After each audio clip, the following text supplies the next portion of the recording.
Schools అయితే start అయిపోయాయి. 5 years దాటిన ప్రతి ఒక్క బిడ్డ స్కూల్‌కి వెళ్ళవలసిన టైం అయితే వచ్చింది. టీచర్స్ అందరికీ ఒక్క రిక్వెస్ట్, ఎందుకు అంటే మిమ్మల్ని నమ్మి మా పిల్లల్ని స్కూల్‌కి పంపిస్తున్నాము. మీరు కూడా అలానే మా పిల్లల్ని సేఫ్‌గా ఇంటికి పంపించవలసిందిగా కోరుతున్నాము.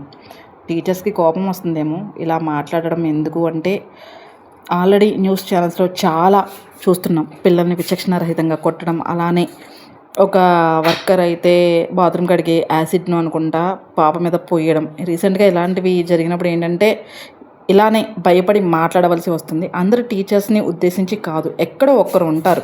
కానీ ఆ ఒక్కరు ఎక్కడ ఉన్నారు అని తెలియదు. తప్పు చేసినా, అల్లరి చేసినా మందలించకూడదా అని అనవచ్చు. తప్పకుండా భయపెట్టాలి. కాకపోతే అది శృతి మించకుండా ఉంటే బావుండు అని.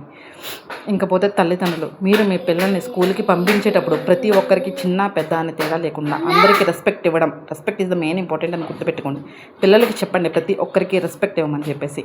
అల్లరి చేయవద్దు అని, తోటి పిల్లలతో స్నేహపూర్వకంగా మెలగమని, మంచి చెడు అని చెప్పి పంపించండి.